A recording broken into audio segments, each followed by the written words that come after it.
girls with their nails done now.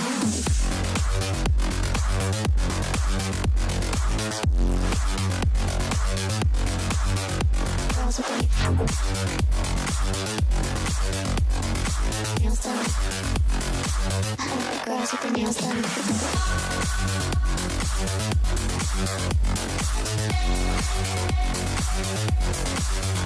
Girls with their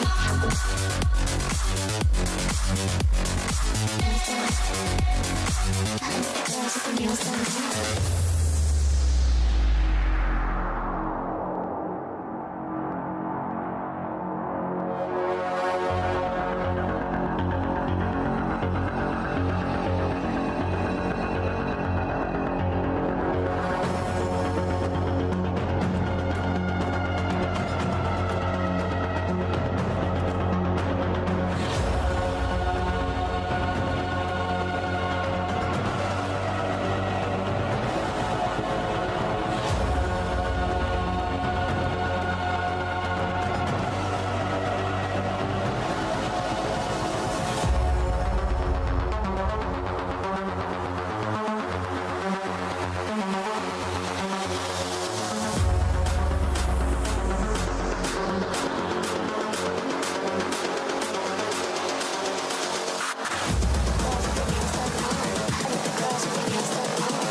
Girls with their nails done now.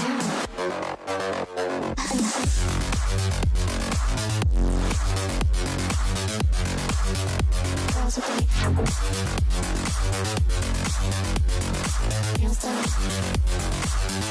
Girls with their nails done.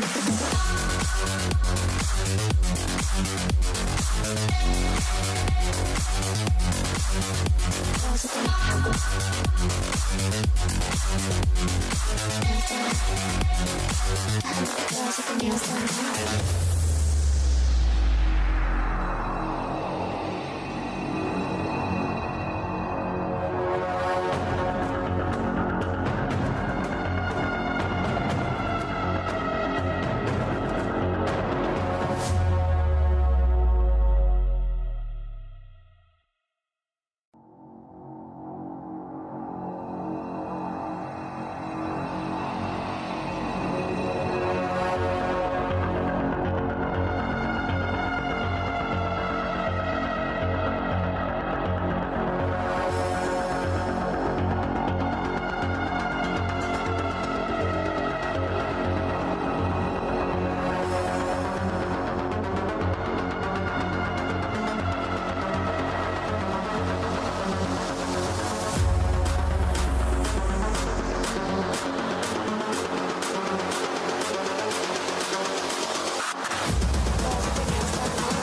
with their nails done. Girls with their nails done now.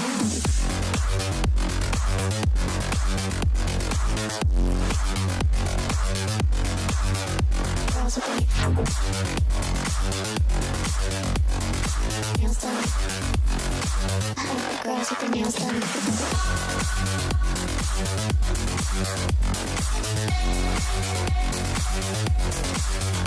Girls with their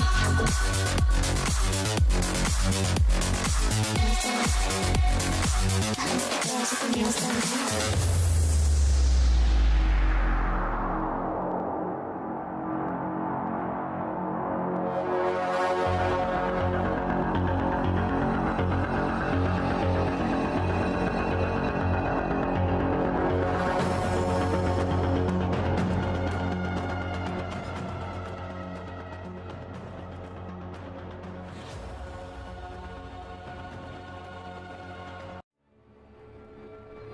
And hello, good day, good afternoon, and welcome to Prominence Crown Cup Season 2. This is the League of Legends tournament, and we're at the semi-finals. My name is Giang Gaming, and here with me is Yuko. Yuko, how are you? I am doing well today. I cannot wait to see amazing games from LOL TC, and we have two amazing best of threes for you guys. So first off, do not forget to share the live stream, invite your friends, show them that this is a good game. You might want to pick up a few lessons here and there and apply it on your very own ranked games. Yes, of course, these strong teams demonstrate their talents all across various tournaments, including this, and we can definitely learn a lot from them. Starting off with the metas that they do follow, the champions that they do use, and of course the skill sets that they do have, all the plays that we're about to see today and tomorrow, because this is a 2-day event. We have the semifinals today. We have the battle for third place and the grand finals to be held tomorrow, Sunday, at the same times. Starting it off, we actually started with 30 teams in this wonderful tournament, and now we're down to the semifinals, which is like what you said, best of 3. But not only are the players are gonna win something from this, we also have a giveaway for you guys, for all those supportive viewers that are gonna be sticking around all throughout the stream. We have a up to $50 of a giveaway for 5 lucky viewers. Just make sure to really support the stream, and you can do those by liking the page, following the page, sharing the streams to public groups, or share to your profile in a public setting, and also hitting that exclamation point notify in the comment section, so you will be also notified whenever there are future events and announcements. Of course, Gian Gaming here talked about the background or the history of this tournament. Again, the tournament started with 30 teams having participants from different organizations. One prominent organization, West Point Esports, entered with 3 teams under their banner, and 2 of them actually made it here, made it to the top 4. We have WPE T1 and WPE Academy. Let's also not forget the teams for our series number 2, which is Ataraxia Blue and Team Sadbois. I overheard Gian Gaming saying that he knows a handful of players from these 2 teams. Both have shown tremendous talent and coordination throughout the tournament.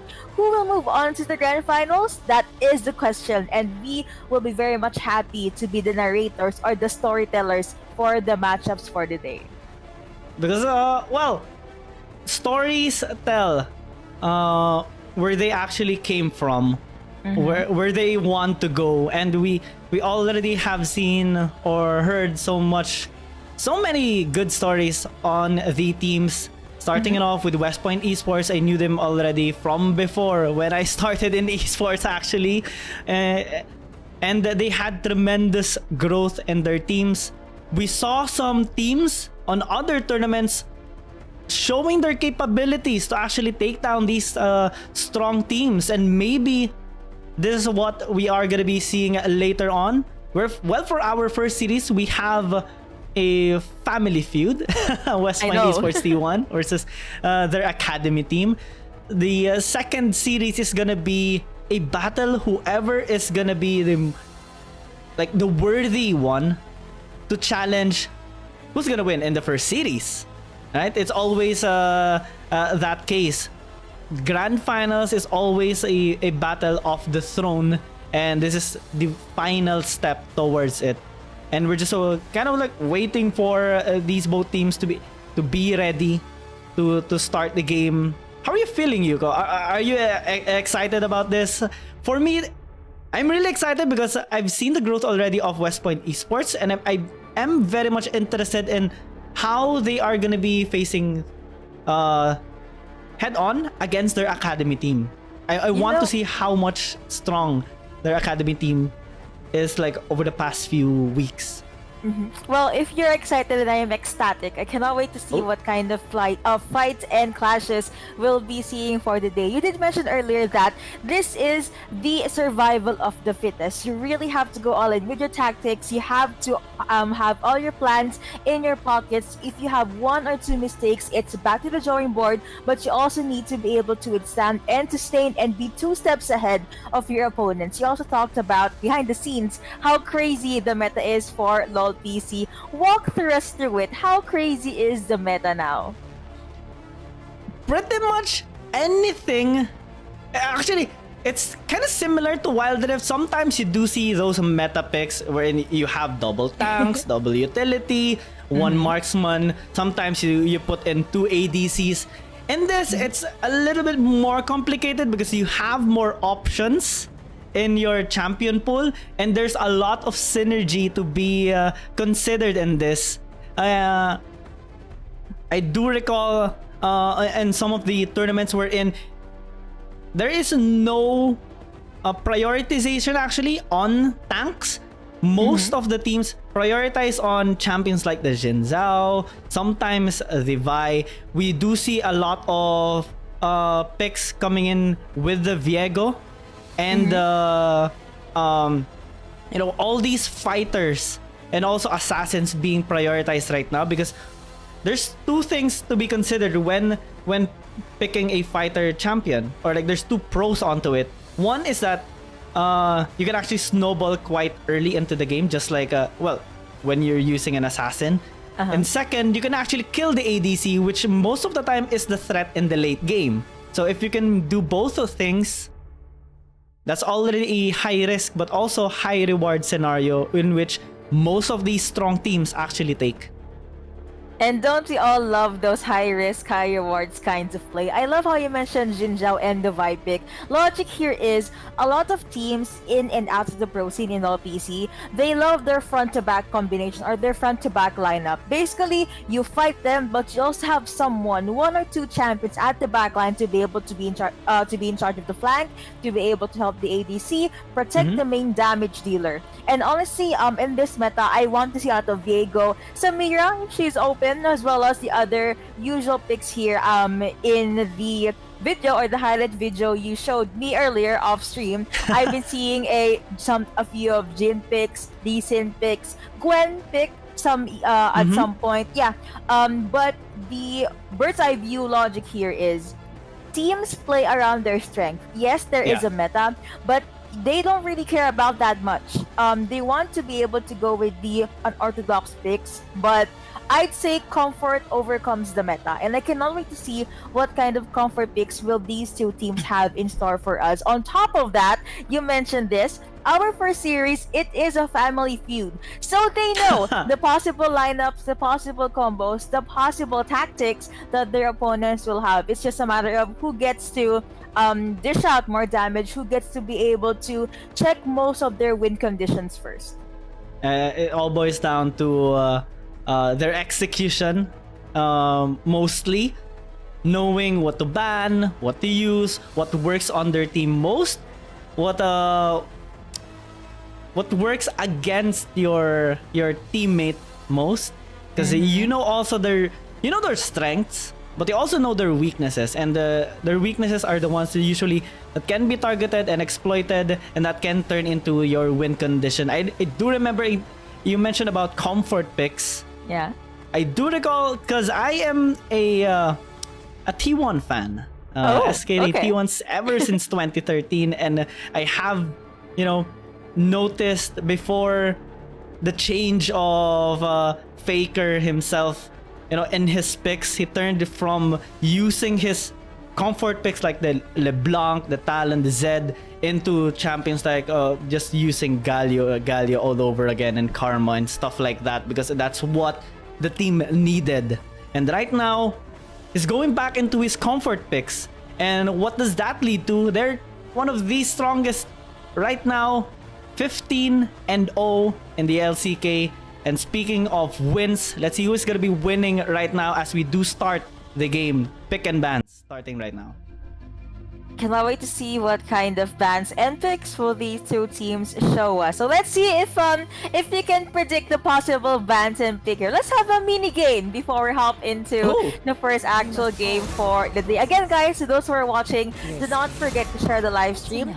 Follow Prominence Crown Cup. This is season 2. We are hoping to see more of the seasons as the weeks, as the months go by. They have a Twitter, they have an FB page, so like, follow, just go to all their socials. Also, do not leave the stream, because there is a high chance that you might win the giveaway if you watch the stream from start to finish. First 2 bans so far for the side of WPE T1, it's a Karma and it's a Jin Zhao.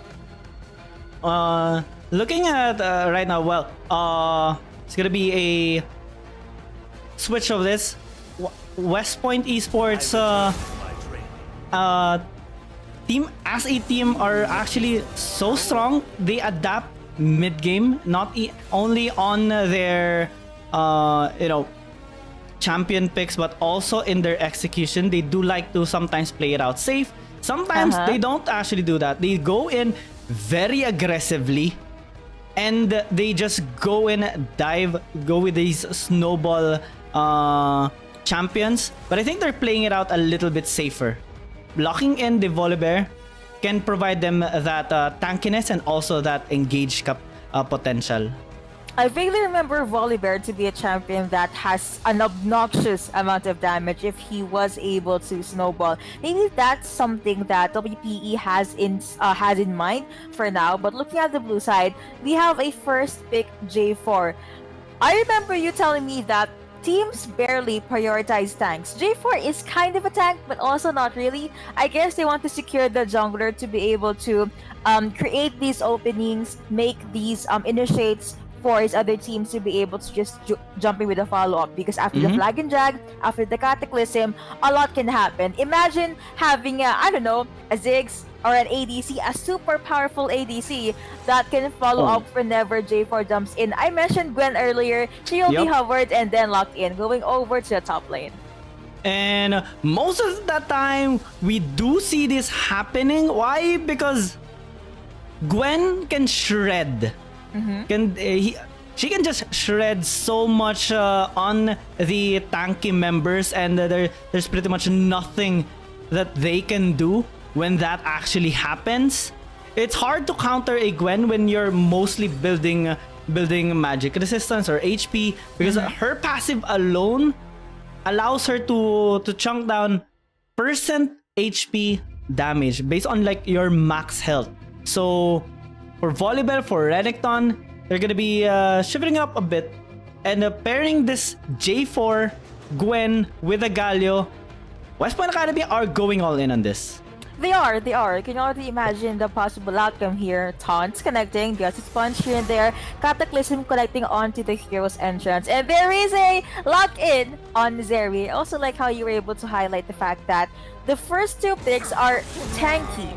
That's the reason most likely why their opponents picked up Gwen. But now looks like they are just taking their sweet time with the bans. We will update you guys as to how the draft will progress a tad bit later on. But so far, I love the first three picks for both sides. To the viewers out there, tell us what you think. Comment down below who do you think will be able to win it, or who will be able to run away with the draft for game number 1. After the Lee Sin ban, now we have a ban on Lulu. They're taking down the possible pool for Enchanter Sports here.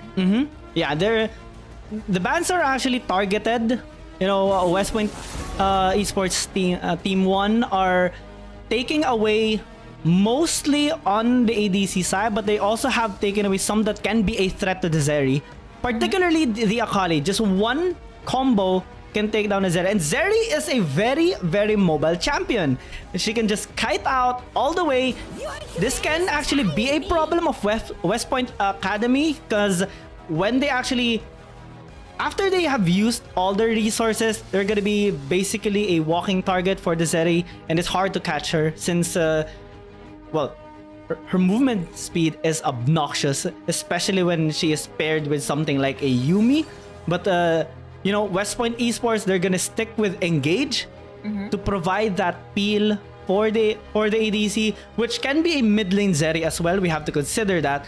Locking in the Rakan provides that extra utility, extra protection, and overall, lots of crowd control are being built here by West Point Esports Team 1. I wonder how West Point Esports Academy are gonna respond to this.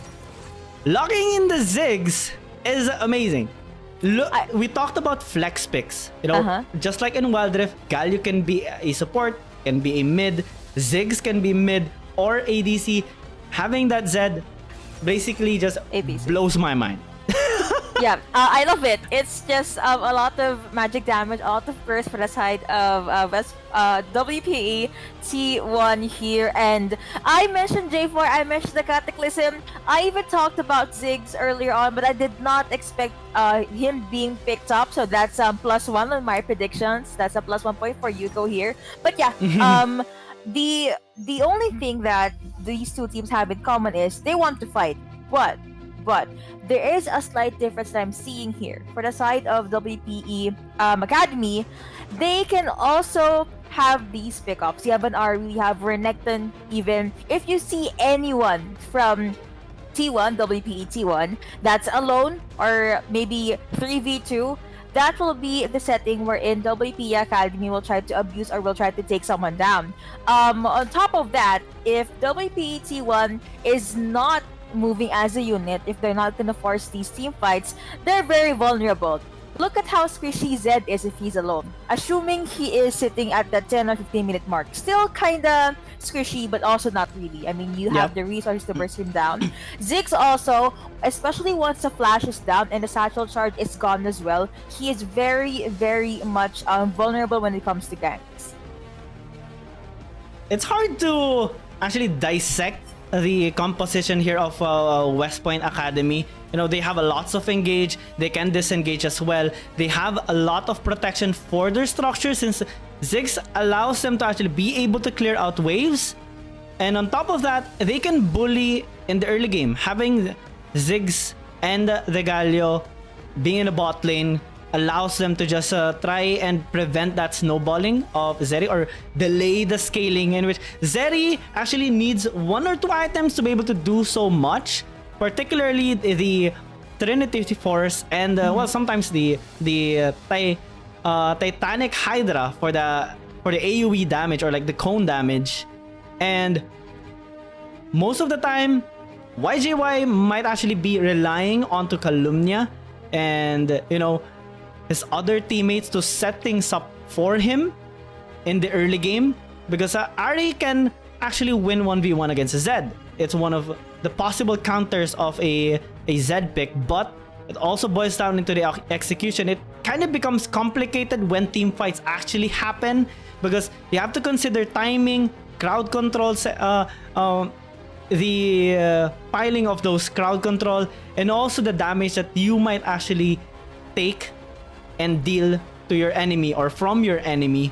And this is where the you know, all those practice comes into play, all those scrims, all those long hours in the solo queue. And I've watched some of these players on their stream. They stream for like, and when I thought 5 hours of playing was long already, like these guys, they play for like 10-12 hours a day.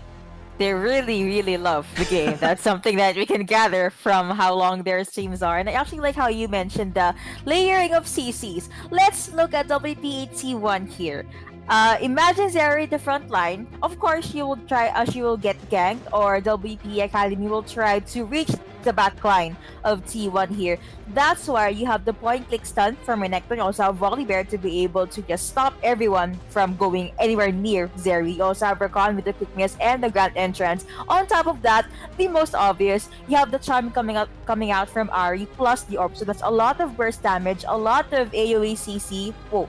Single target and AoE CC that you have to go through before you even reach the main damage dealer. Now the question here is, Zeri will be up against a Ziggs. Ziggs early game almost not there. So the question is, will Zeri try to go up against Ziggs, or will they just be passive in the dragon lane or at the bottom lane? That's actually the question I cannot wait to be answered, which will happen once you hop into the game later on. So, predictions for game number 1. Who do you think will win just by looking at the drafts? Well,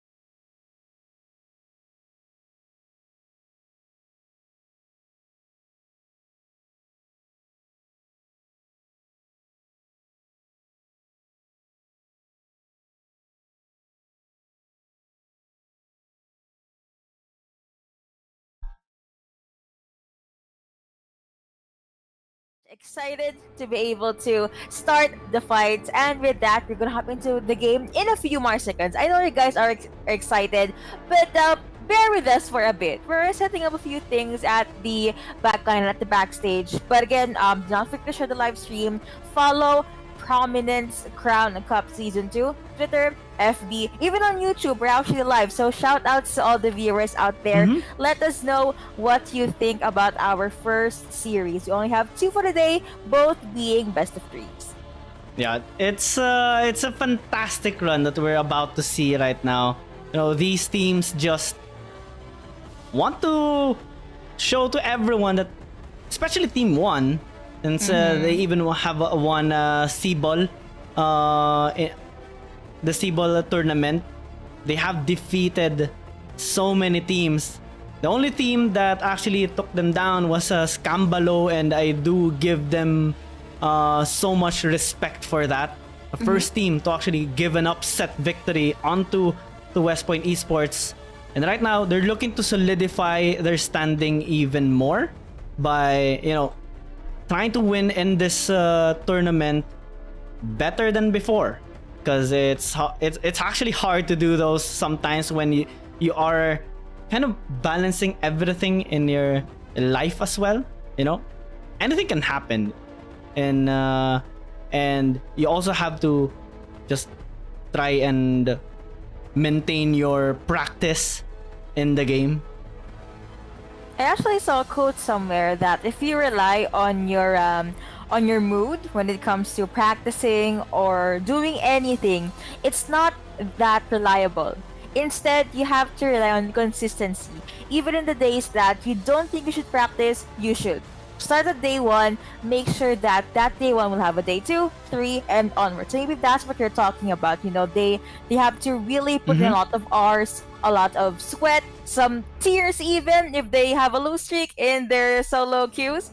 But yeah, I'm seeing a lot of viewers here actually in the live stream right now. I want to see more action or more rumble in the jungle. Is there any specific lane or role that you want to highlight for this game number 1? Who do you think is the most iconic matchup for game number 1? Well, I do like the composition of West Point Esports Academy, but I do kind of believe in the Zeri because I've seen so many OP scenarios onto it, you know, like things just blowing off every time whenever there's a Zeri that gets to scale. She deals an okay damage, but at the late game, she just gets very irritating. You can't chase her, and when you do, she just kind of like sidesteps onto you and leaves you again. It's hard to catch her because of her movement speed. It reaches even up to 1,000 or more compared to the usual 300, 400 of in League of Legends. It's insane. Yeah, and I guess that's one of the reasons why even Gian Gaming here counts Zeri as an OP pick. Thankfully, we will be seeing that champion for game number 1. Also, guys, I know you are waiting for the game. We are just fixing some things here and there, but we definitely will have the game ready for you in a few more minutes. Again, do not forget to comment who do you think win this game number 1. So you highlighted Zeri. I guess I would have to highlight Ziggs on the other team then. I said earlier, Ziggs has a almost non-existent early game, but by the mid or late game, the Mega Inferno Bomb, the bouncing bombs, even the explosive minefield with the damage and that slow will be a headache. And maybe that's one of the setups that T1 or Team 1 wants to do. Again, you have the Cataclysm. That's the perfect place for Ziggs to be able to pop in with this Mega Inferno Bomb. On top of that, you also have a Gaio with the Hero's Entrance, so it's a lot of AoE CC. Imagine if they were able to catch just 1 or 2 champions. I have to say, the chances of that being a secured kill is pretty high. Yeah, and well, we have speaking of something high, we have high expectations for this game, so we're just gonna be going on to a very short break to try and fix an issue we are having right now. We do apologize for it, but we are gonna be going back right away after we patch things up. My name is Gian Gaming, and here with me is Yuko. Don't go anywhere. We'll be right back.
Hello, what's up, guys? Welcome back to Prominence Crown Cup Season 2. This is the League of Legends tournament.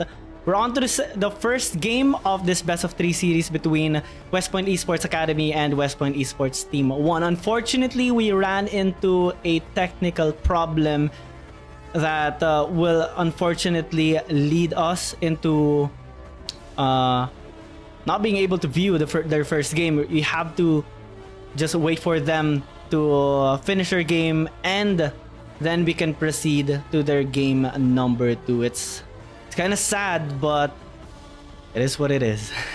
It is what it is. But do not worry, we still have game 2 later in the books and in the live stream for you guys. But before we hop into the break, of course, let's talk about the lineup a bit. I know we already saturated this topic enough, but I just cannot emphasize enough how amazing their lineups are. You mentioned that you have a bit of a bias to the team that has Zeri in their lineup. For me, I guess I would have to go to Academy or WPE Academy because I love how they'll be able to just layer those AoE CCs perfectly. We'll be able to see the post game, hopefully at least to be able to see the stats or the itemizations before we hop into game number 2. But yeah, is there any other stuff or pointers that you want to mention about the draft for game number 1?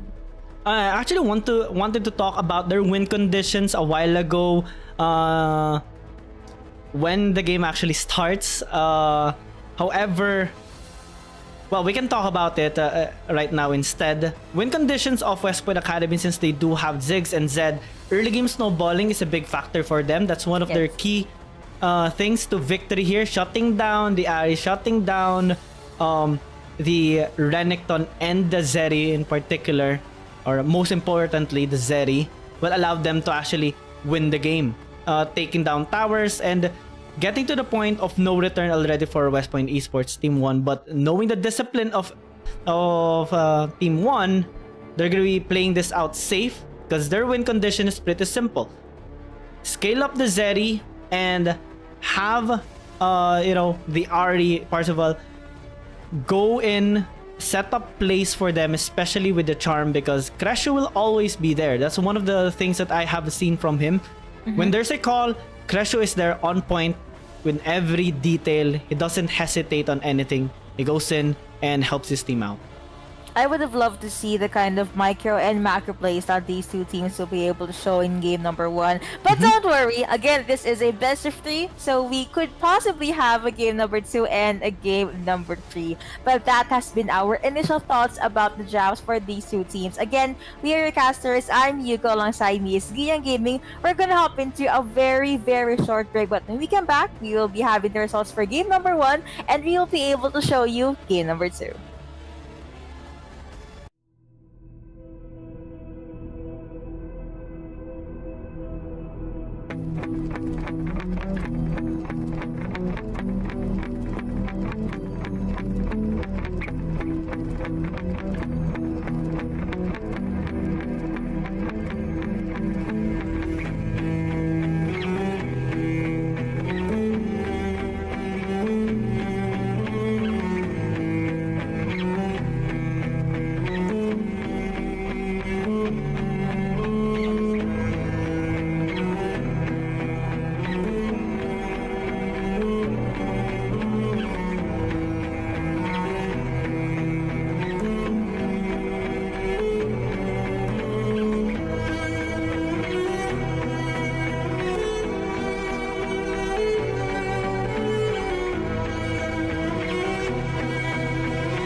But things are definitely worth the wait because right now we have finished game number 1 and now we are into game number 2.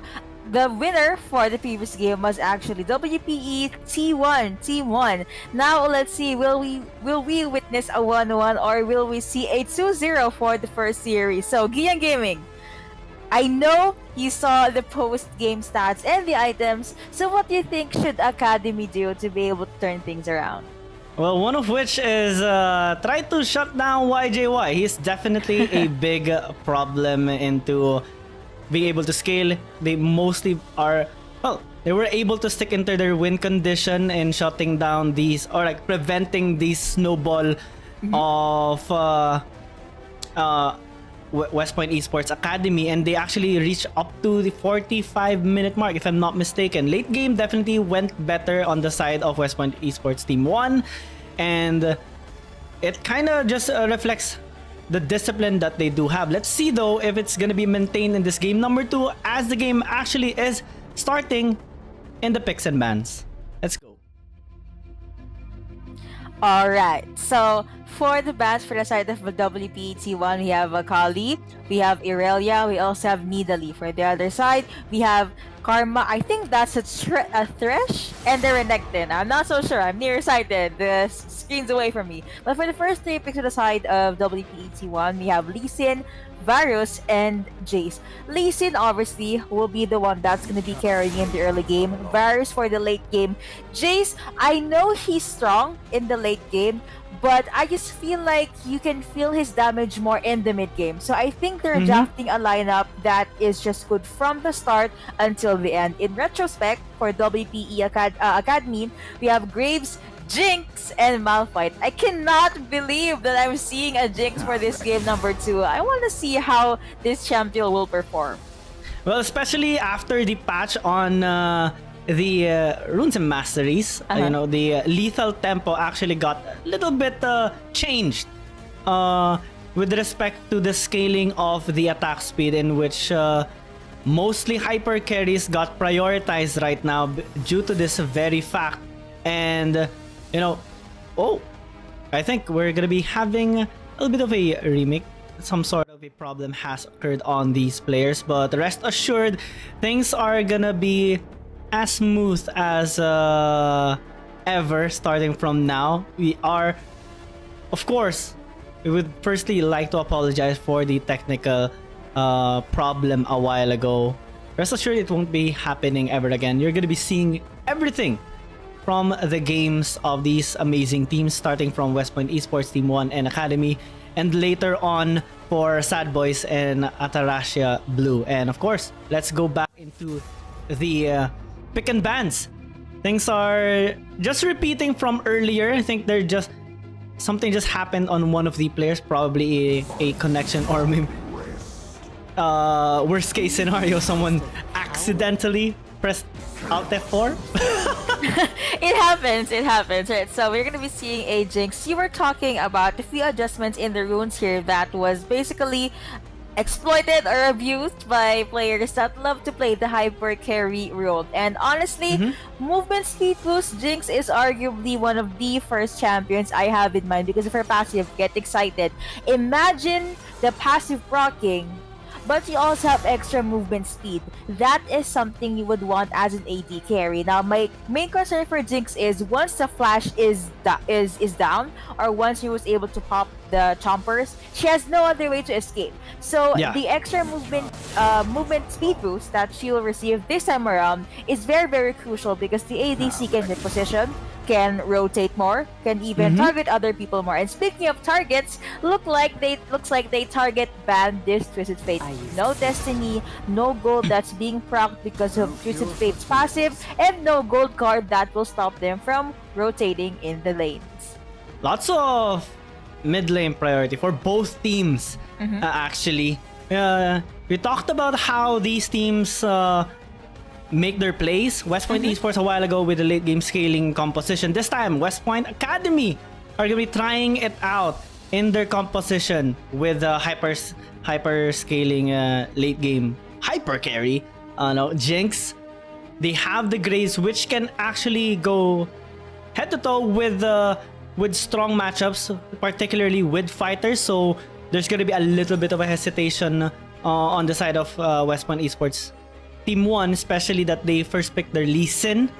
You know, it can be a problem here for West Point Academy in terms of those ganks. But on team fights, they look solid. They have Malphite, they have Nautilus. Malphite put into the top lane to maybe pair up with a Jace if ever it is the top laner for the side of Team 1. But since they got the Mordekaiser, they kind of countered the strategy here of West Point Academy. So a little bit of a change has to be made here on West Point Academy. Now they're hovering the Gangplank and the Camille. Looks like they want to counter this Mordekaiser instead. Still maintaining their aggression, locking in the Fiora. Split push potential is high on their side, and actually they're gonna be matching it up with the Jace as well, because Jace can split push a lot. You know, I actually would love to see a Fiora game here solely because if you're Jace, you are a mid to long range kind of champion. Fiora is short to mid range. Fiora will most likely be able to proc the weak points of Jace here, make sure he's very squishy and pretty much ready for her pokes, for her Grand Challenge, for her repost, every combo you have in the book about Fiora. So maybe my personal favorite lane or role for this game number 2 will be the champions at the top lane or at the Baron lane.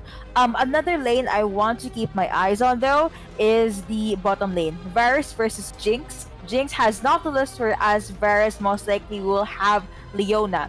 They have very tanky supports. They can both just soak up on damage. They both can even be able to balloon the gold lead that their team might have. So I'm actually curious to see how these two teams will be able to, you know, play around this draft, be able to execute it. But here is the $1 million question. Looking at the draft right now, who do you think will bag game number 2? I like the draft so much on the side of West Point Esports Academy. It's a pretty solid one. They do have good team fight, good early game, good late game scaling. Everything is on the line for them. But if we look at the draft of West Point Esports Team 1, it's like they're countering every bit of that on the side of West Point Academy. Yes, the Jinx can deal a lots of damage in the late game, but if it gets ulted by the Mordekaiser, it's gonna be a 1v1 in which Mordekaiser can win. No, especially that it is piloted by Parzival. Early game is gonna be dictated by West Point Esports Team 1 since they have the Lee Sin, Jace, and the Varus. All three lanes can be a hassle for West Point Academy in which they have to play it safe. They have to play it similar to what the West Point Esports Team 1 had during game number 1. That's kind of like the win conditions I'm seeing here. But what about you? So you're saying that you think WPE Academy will win since they're the first team you mentioned, right? But you also mentioned the win conditions for Team 1. I would have to give it to Team 1. They were able to survive game number 1 with AoE CC, with just them being able to pop in and out with a team fight. Now, this is a lot more conservative. Again, I mentioned this in game number 1. A lot of front-to-back tactics or plans that they might dish out for game number 2. But personally, my question here is, will Lee Sin be able to pop off in the early game? Even if he doesn't, I believe T1 will be able to make things happen. But of course, WPE Academy will not let this go without a fight. To the viewers out there, don't forget to comment, share the live stream. Comment who do you think will win this game number 2, 1-1 or 2-0. And if you're feeling generous today, do not forget to add the analysis. Also follow our social media. Again, this is Prominence Crown Cup Season 2 and we are casters. I'm Yuko, alongside me is Kian Gaming. Yeah, and well, it's gonna be the first time we have the same vote actually.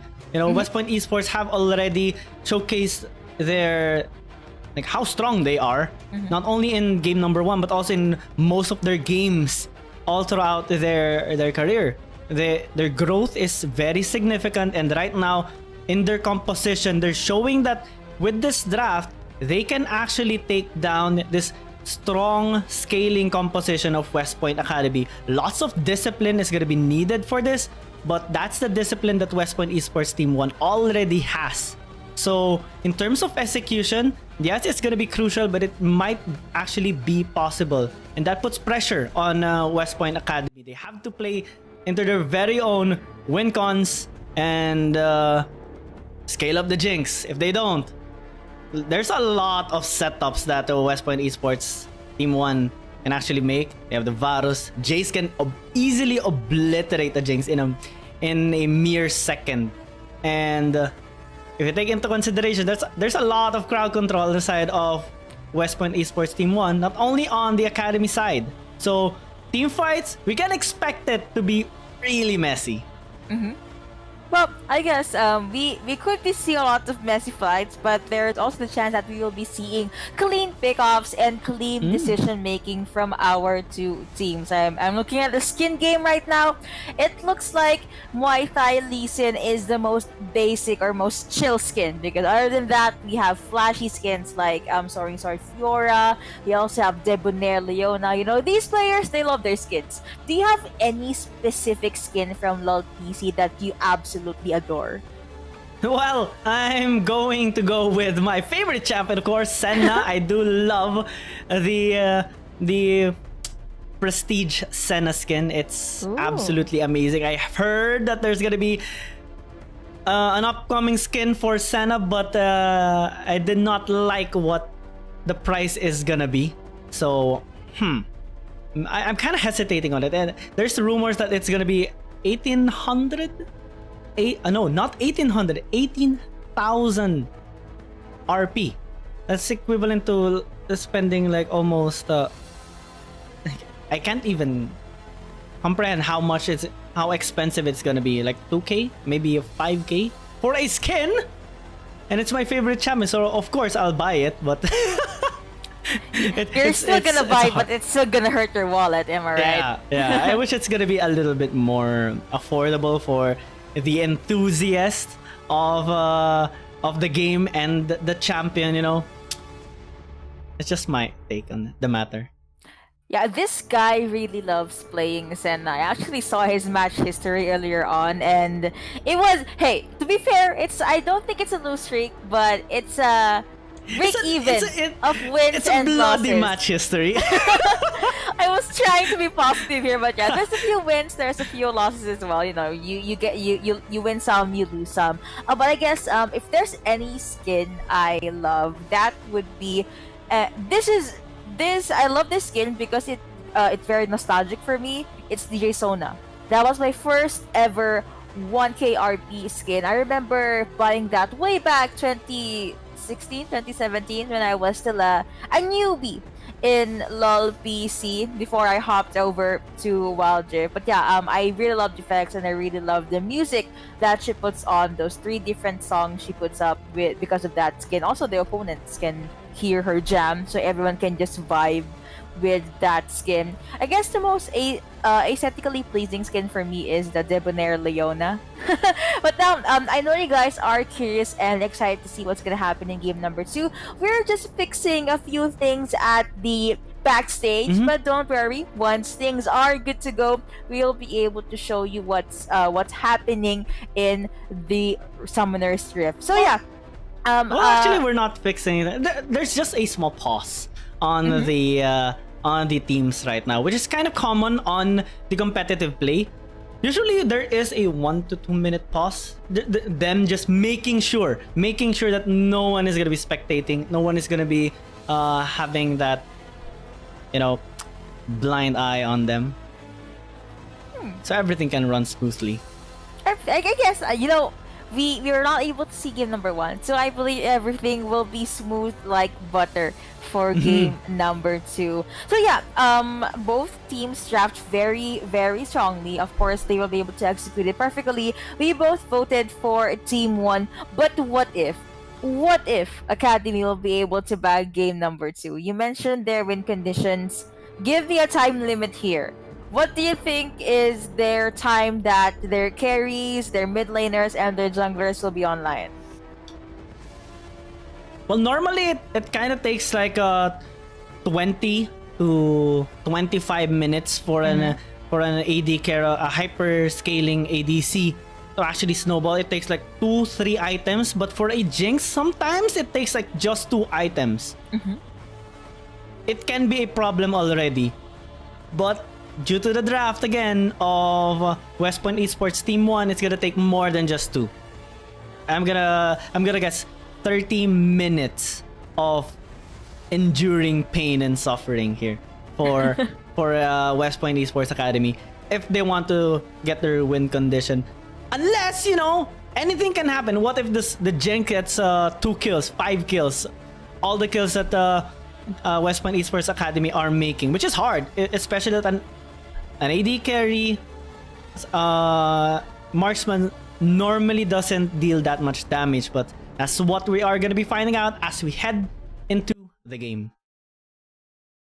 We're gonna hop into the game. Again, this is game number 2 of our series number 1, WPE Team 1 versus WPE Academy. Follow us on at Prominence Games, and we will gladly show you more games, more tournaments. Just make sure you follow all of our social medias, respective champions going into their respective lanes. And here is welcome to Summoner's Rift. Who do you think will be the most aggressive champion here for the early game? I know we have our minds set in on the junglers, but who else do you think it's gonna be? The Baron laners, mid laners? It's gonna be mid lane for sure. Calumnia on the J is gonna be trying to bully out Agrona on his Malphite, since they initially just wanted to match up the Jace. Arcane Comet can deal some damage, but having that matchup is gonna be pretty brutal on both sides. Parzival and Relia on the top lane is gonna be just poking each other for sure later on, since Parzival, since both of them actually has a decent amount of sustain. You have the shield from the Mordekaiser, the healing that the Fiora can have when he procs those vitals, and all that into consideration. I'm mostly seeing a mid to top lane priority for the ganks. Mm-hmm. Well, we talked about the gank, but looks like we have small 1v1s here at the mid lane. Just Chase trying to start up strong here, and looking at the bot lane. Nothing too crazy, honestly. Just the carries taking their farm, taking the minions, and of course the supports just trying to assert their dominance. That'll be jumping for the side of WPE T1.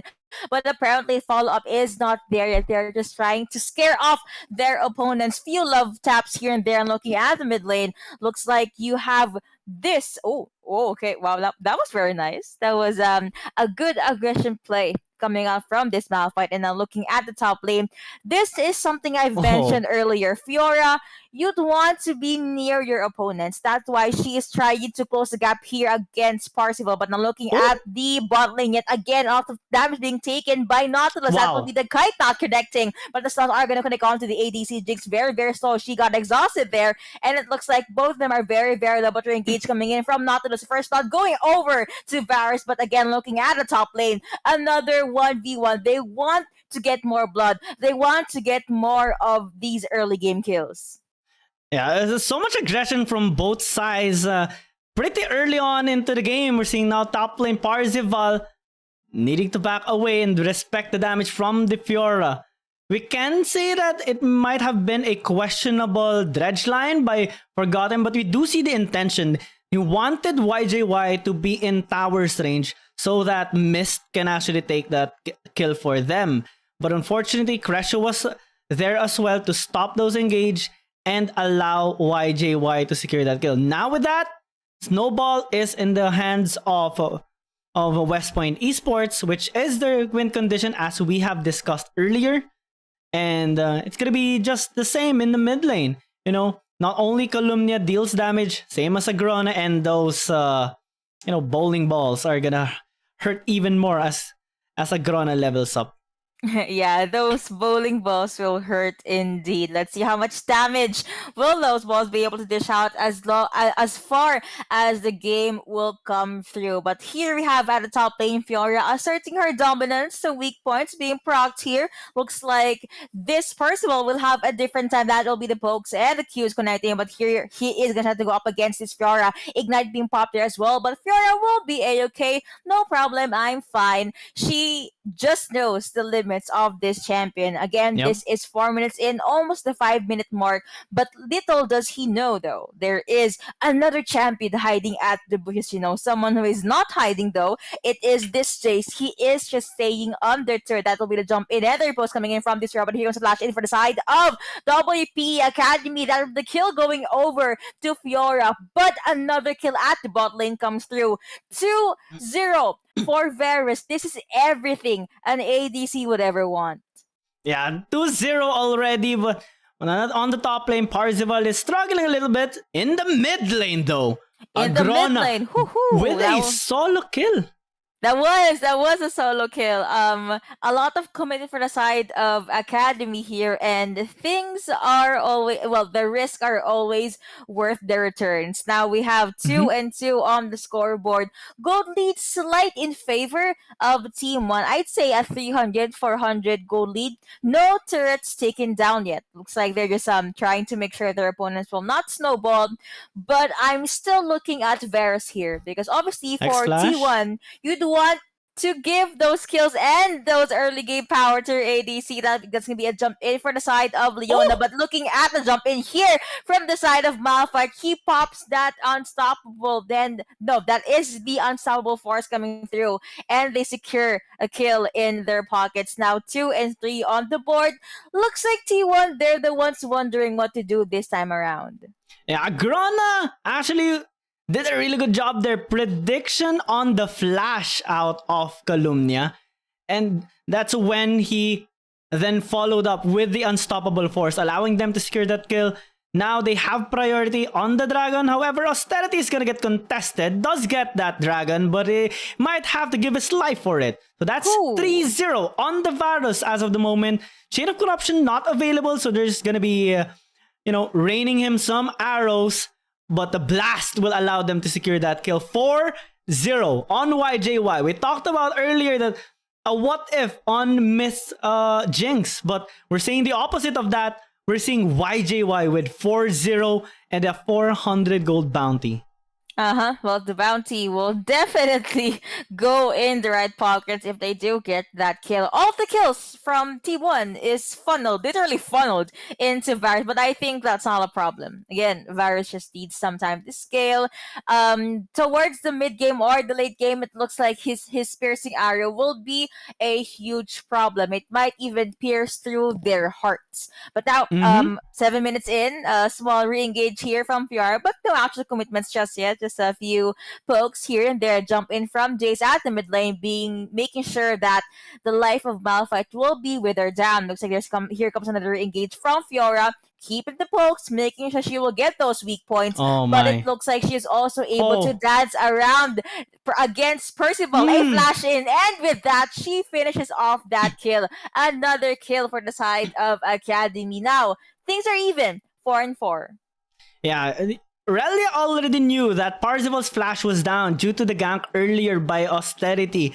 And with it down, that's an assured kill. 2-0 already on this Fiora. And things are looking very scary on the side of West Point Esports Team 1. But if we look at the goal, it's pretty even. What are your thoughts on this? Because for me, late game, if the gold is even as the time goes by, it's going to be scary for West Point Esports Team 1 because West Point Academy has the Jinx, has a double ADC, and the Fiora that can basically defeat anyone on a 1v1. I casted my vote on T1, so I'm gonna keep that vote until the end. Even if the gold will be similar, it looks like T1, they have a lot more skills and kit for initiates, and they have skills to actually jump out of sticky situations. Whereas for WPE Academy, once they jump in, that's it.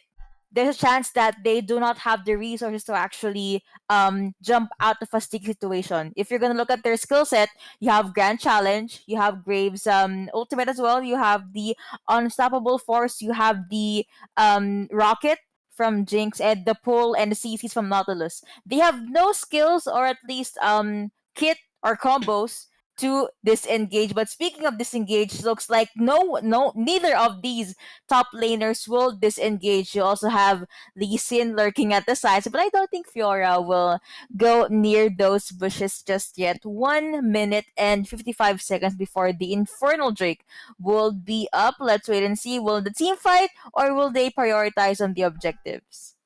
Most likely, the side of Team Academy is going to be focusing on objective, but they're not going to be disregarding those skills. Ulti has already been popped here by Parzival to keep Relia in check.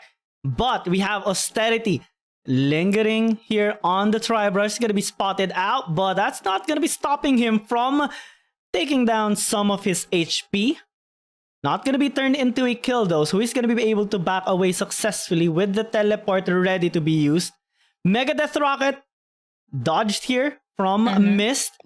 That's going to be a little bit of a safety net here for Parzival, but maybe not because the smoke screen denied that recall. He's going to go down, but so does bot lane as they go in with that solar flare. Forgotten, now dead, and Calumnia is just here in the mid lane trying to smack this big rock, But the Unstoppable Force, bro, I deal damage as well. But oh my, that combo allowed Calumnia to actually win that 1v1. Quite unfortunate for Agrona. The logic here is really good already on the side of West Point Esports Team 1. Because of that, and it's going to be hard for West Point Esports Academy to actually counter them or engage on them during team fights because the virus is going with on-hit build. We're seeing YJY having that Immortal Shield Bow for the extra sustainability and is building a Rage Blade as well for his stack. So that's going to be a lot of damage being consistently thrown out on the side of West Point Academy.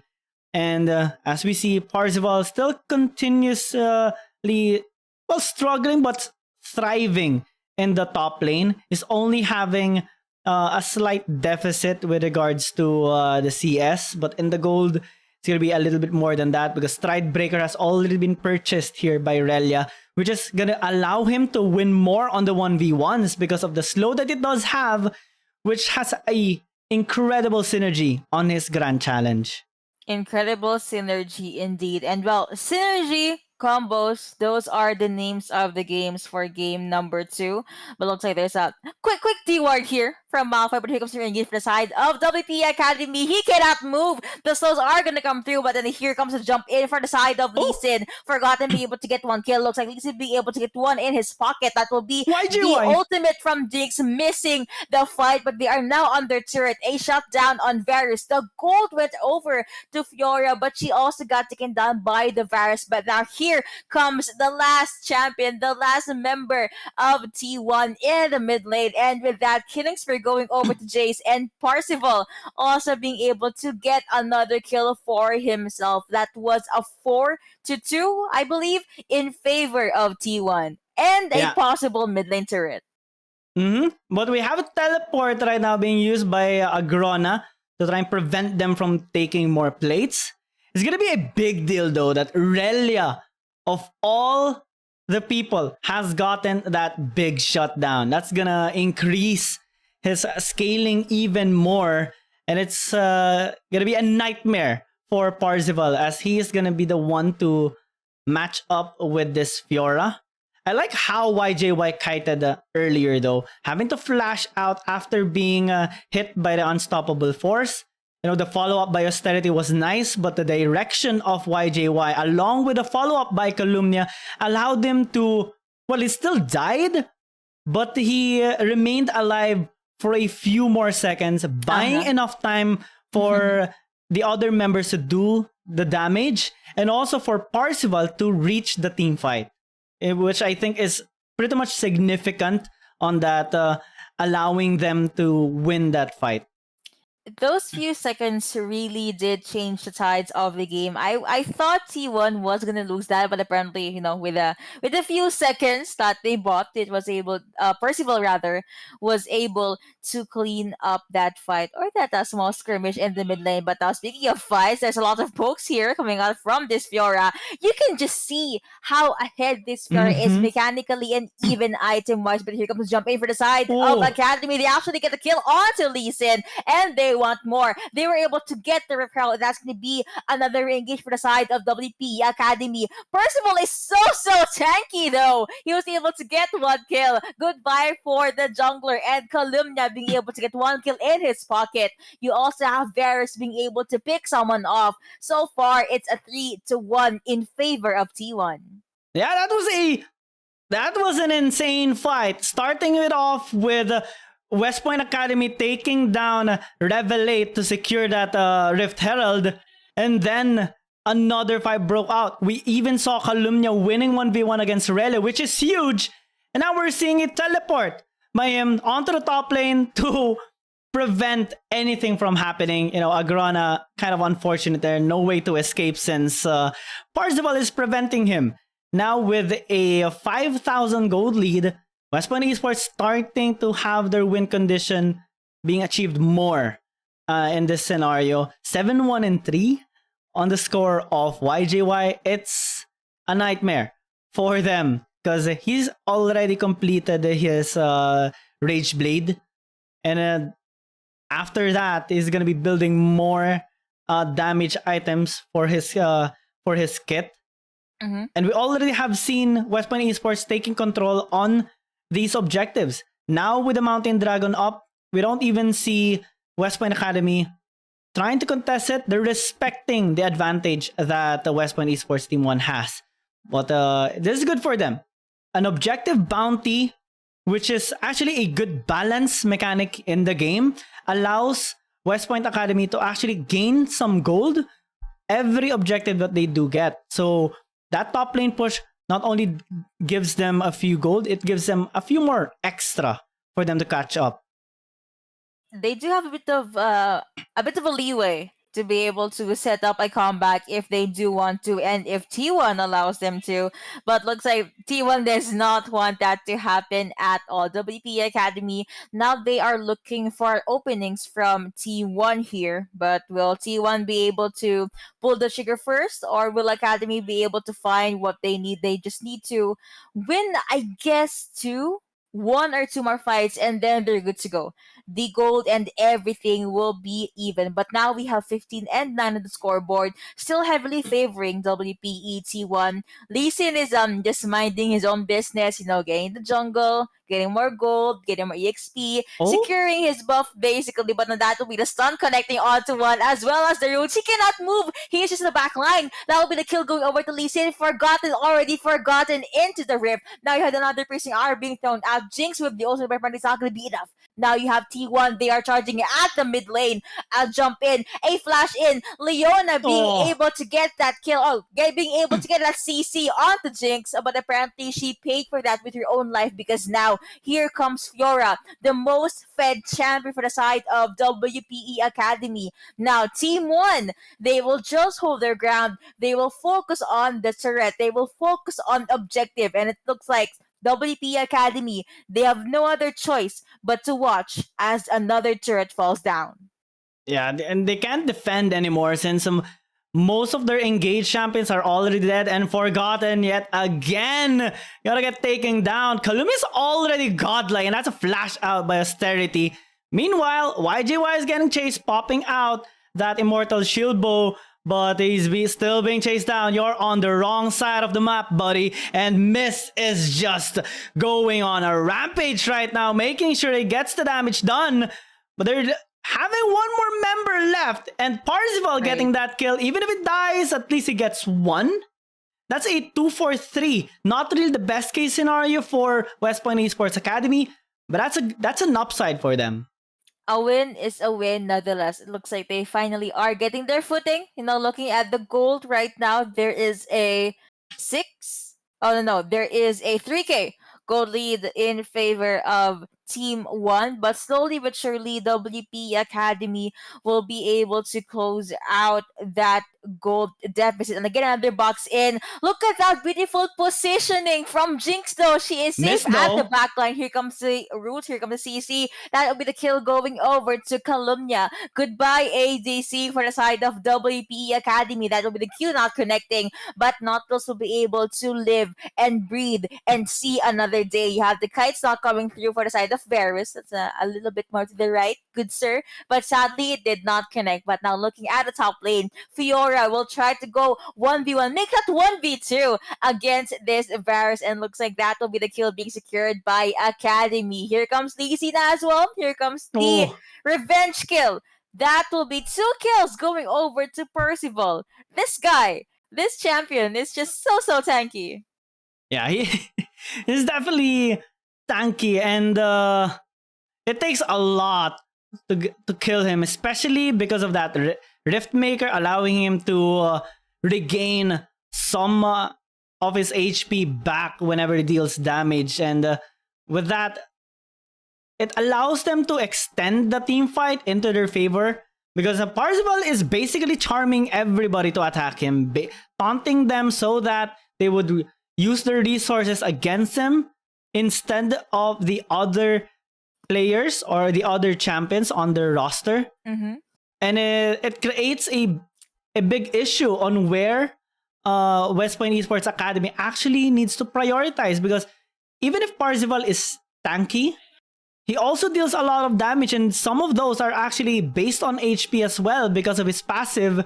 And yes. It's an overall counter to the composition right now of West Point Esports Academy. Now with a significant advantage of 5 to 6,000 gold, and just 2 more dragon stacks, make it just 1, because this is not going to be contested by West Point Academy. It's soul point already for West Point Esports Team 1, which is also kind of a good timing for them, because Baron is up. We're already at the 22nd minute mark, and we're not yet seeing that power spike of Mist on his Jinx. He just completed his Phantom Dancer and Gale Force. Not much damage on those yet. Just attack speed and some mobility to try and escape. But on Relia though, he deals a lot, especially on those vitals. Can he actually get this, win this 1v1? Pops out that grand challenge, and with the Stride Breaker, he wins that 1v1. Shut down onto Percival, and I thought this guy was tanky, but no one is tanky if you are using Fiora in the right way. You mentioned about you talked about Jinx still lacking the damage. I guess they have a different priority for the item build or item path here. Also, oh, never mind, that's gonna be the kill and the jump in for the side of T1. Lee Sin, very aggressive, but that's Graves. He has a shotgun, he has a gun, so he kind of has the lead here, or he is the one in favor. But looks like Academy really being able to read their books. They know how to box in T1 right now. Now here is a fight, here is a re-engage coming out from T1. Damage is definitely there, but until when can they hold out? Double kill going over to Lee Sin. That will be Nautilus down, and apparently that's the 5th kill. That is an ace in favor of WPE T1. It looks like they'll be able to get this Baron non-contested. Yeah, it's a problem right now for West Point Esports Team 1. Although I want to commend them for that fight, because they got a few kills from that. However, due to the fact that 1, West Point Esports has a significant gold lead already, and 2, the build of austerity is not actually a high sustained grace, wherein we see a Bloodthirster and in a Immortal Shield Bow. He can't actually sustain that much. He deals a lot of damage, but on the sustain side, it's a little bit reduced. He only has the Eclipse to sustain himself, and it only is around what? 8% Omnivamp. So not really that much compared to the other lifesteals that those 2 items can actually give him. And with that, on that team fight, it's hard for them to win it when they actually have expended their abilities, and they have to rely really onto Mist. kapit pisig, as they say. They have to hold on for dear life I and like scale that. up just like how West Point Esports Team 1 did during game number 1. It's still possible. They still have their outer turrets They on do. most of the lanes, and their base is basically intact. As long as your Nexus isn't exposed, things aren't that much shaky yet. Someone that's exposed right now, though, will be this lonely gentleman being kited by WPE Academy. That will be the kill going over to Jinx. Gets a kill onto Leona. -1 for the side of T1. But on top of that, they're able to get Forgotten. So I guess an even Steven trade. Now Jinx will just try to scare off the opponents with the range that her champion has. I know I talked about Jace being scary in the mid game, but Jace in late game in LoL PC is a different breed. So now the question in my head is, how can WP Academy pull off from this? Are they gonna try to go with the pickoffs, which I highly recommend they do so? But it looks like T1 will be the ones to try and hunt for their opponents. Try to go in with those pickoffs. They're gonna focus on the turret after seeing the other members of their opponents jumping in. They decided to let it go. An objective has been taken by Fiora here, and looks like gold is still being generated within the men in blue. Yep, they're focusing more on the split push because they know Relia is their win condition as of the moment, since Mist hasn't, power spike just yet. They have to rely on these cross map plays by Relia. Now transferring in the mid lane, but Agrona is being ganked. Here comes the re-engage though, as Mist is trying to get that kill.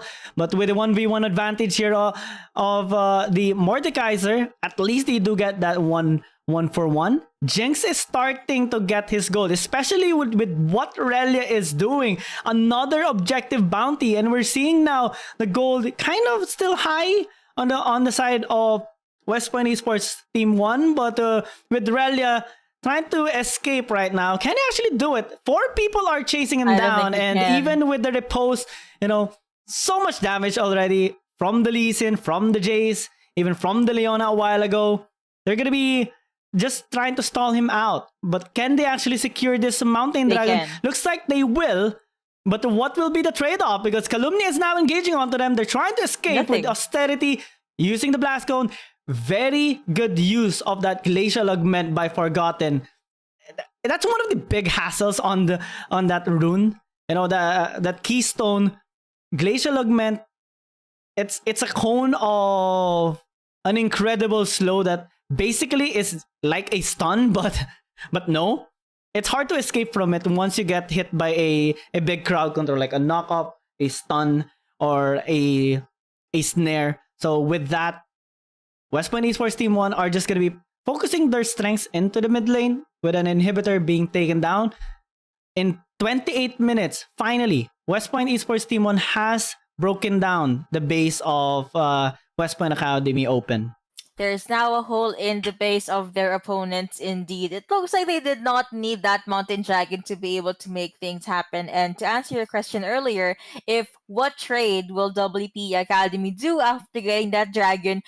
It is none. Because at this point in the game, when they get small leads, they need to be able to secure it. They should not force any pickups if they're not confident. They should not do their risky plays unless they are going to be winning the numbers advantage, because if you're going to look at the itemizations, the gold lead, the KDA even for the side of WPE T1, a lot is just in their favor. But I love a comeback game, a comeback story. So maybe I am waiting to see how well and how long can WPE Academy stretch this.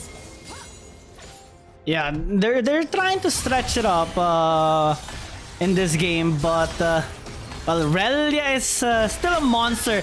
A good counter though by Parzival, sticking himself onto the wall so that the grand challenge won't be completed, but Vitals still come up, and Relia is just getting that kill. However, West Point Team 1 now in the mid lane after taking Forgotten down.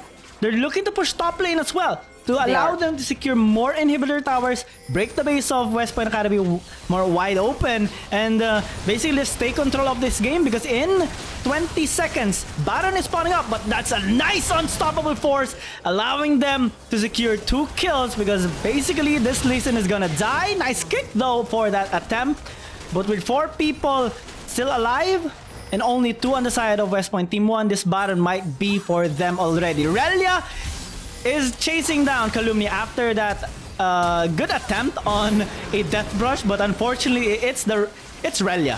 No, he's very confident. He is scary. YJY trying to live, but with a GA, you're not gonna live for long. No, Only flash. 1 second and you're dead. That is the nail in the coffin for WPE T1. We talked about late game. I guess 20-25 minutes, as you've said earlier. We are now at the 30-minute mark. And even though I do not like Jinx as a champion, this is her time to shine. You know, we even saw how strong she is this time around. And the force is definitely unstoppable with that beautiful engage from the Malphite earlier. And now, I will not be surprised if WPE Academy can make things happen, because they have the items, they have the damage, they have the kits and the resources to initiate, and it looks like their confidence is back now. But they have to still be really careful of the Leona ultimate here. If she catches 2, 3, maybe even 4, things will not spell great for the men in Red LPD initiate, and another kill going over to Austerity. Their opponent just exploded, and that was Percival. He's supposed to be tanky here. And look at this, the confidence right now by West Point Academy, but maybe they shouldn't be too overconfident, because things can still turn around with a good combo here, a good initiation by West Point Team 1. They're looking to just push this mid lane inhibitor tower to allow them to gain access on the Dragon that's about to spawn, but Relia is being too much in the front line. That's GA pop, but they still have some utilities left. They took down Crescio. Parzival is still dead, and Revelate burning to death. With only 2 people alive, they can basically end this. That's a Hail Mary play by YJY, but it's not gonna matter. Calumnia taking down 1, but it's not going to matter. The students have beaten their teachers, and we're going to a game number 3. Who knew that we're going to be seeing a game number 3 for the first series, even though we both voted for WPE T1? There was this one moment, that beautiful play at the top lane. I think that was around 28 minutes, 30-minute mark. I thought, yep, I voted for the wrong team.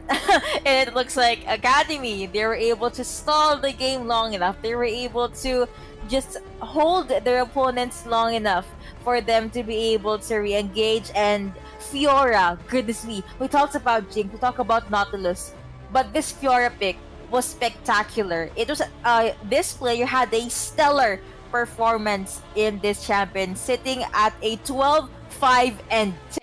That's how clean his game was. Yeah, looking at the post-game results, definitely we have seen, you know, strong points on both teams.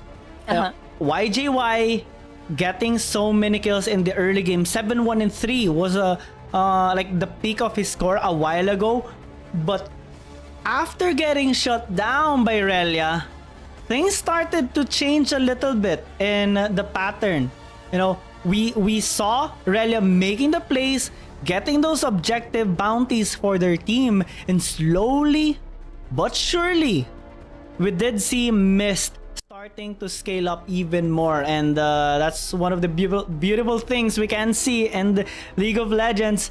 Comebacks do happen, and definitely that was a beautiful one by West Point Academy.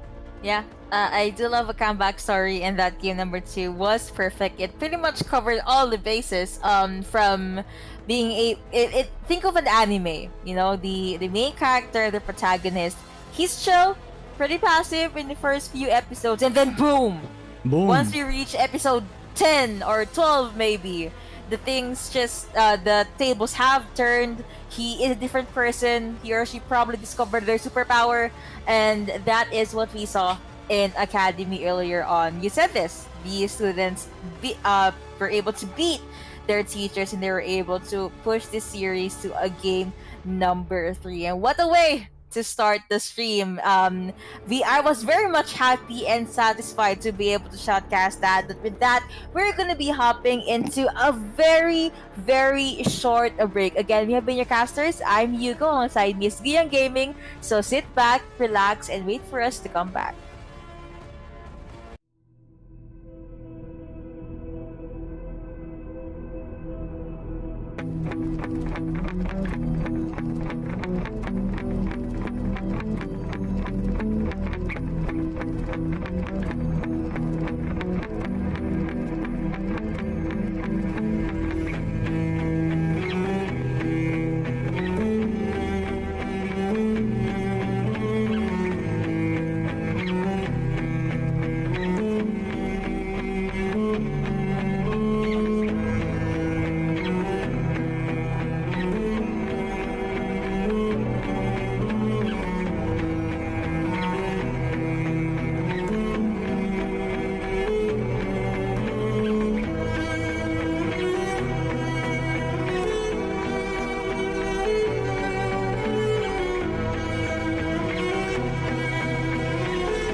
welcome back to Prominence Crown Cup Season 2. This is the match of West Point Esports Team 1 versus West Point Esports Academy, and we have seen now the score being tied. Who is gonna be taking the victory and moving on to the grand finals? That is what we are gonna be finding out. By the way, we are your shoutcasters. Young Gaming here with me is Yuko.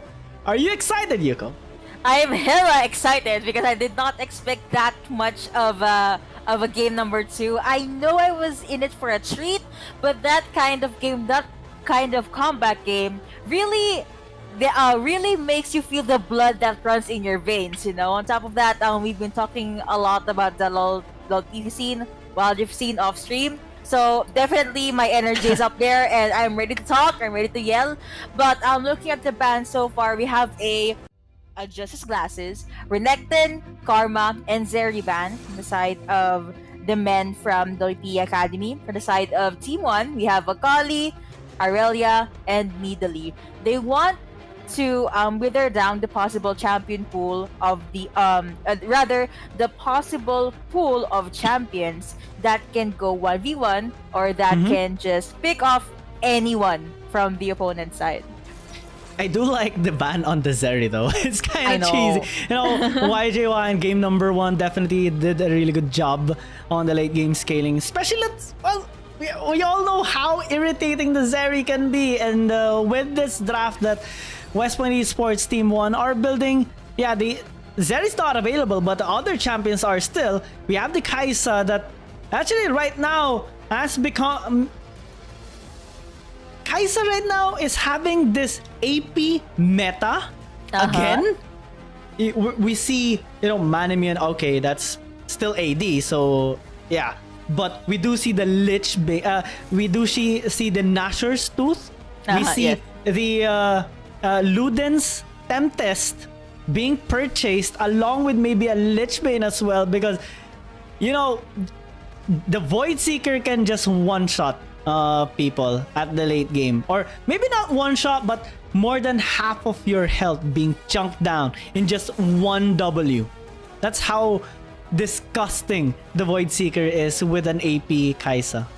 Yeah, on top of that, she also has the Icathan Rain. Just pop that W, just pop that Q rather, and maybe it can be an empowered Icathan Rain, so you do not expect the damage that's literally gonna rain on your face. But looking at the side of WPE Academy now, not only did they get Lee Sin, but you're introduced with 2 new champions. We have Aphelios and we also have Tahm Kench. They picked up a champion that's very aggressive, you know, damage, poke, you name it, he's got it. But now they also have a tank / damage dealer, but a bit of a damage dealer, leaning more to the side of a damage dealer. But I guess Tahm Kench is there for safety. He is there as a safety net. You know, if someone is in trouble, just go in the frog's stomach, and then you're good. Yeah. I want to give a little information though. An Easter egg on Relia. One of the reasons why West Point Esports Team 1 has been consistently since game number 1 banning out the Irelia, because Relia is, well, Irelia, he's a monster on this champion, and having that good mastery on the champion can be a big threat, especially on tournaments like this. So automatically West Point Esports has to ban that champion, and during game number 2, we saw him on the Fiora, respected again by West Point Esports. So right now I'm thinking, like, what's he gonna use in this game number 3? This is the pivotal moment. This is the most important part of the tournament. Yes, this is the semifinals, but this is your last ticket towards the grand finals, and we're seeing West Point Esports Team 1 drafting this high crowd control based composition to allow good peel on the Kaisa and just muscle down West Point Esports Academy. While they do have Aphelios with a safety net of the Tahm Kench, which is the reworked Tahm Kench, so it can be on the top lane once again or still remain on the support side. I think the odds of Tahm Kench being the support is a little bit more higher than the odds of him being in the mid lane. Wait. No, that's not Timo. They're that's not... probably trolling. but I can't wait to see if they're gonna lock it in. Yep. It's those we crazy do know it's not moments. gonna be Timo, but What we kind if? of want to. We kind of want to see it, especially right now in this really important. Yeah, Silas definitely one of the best choices.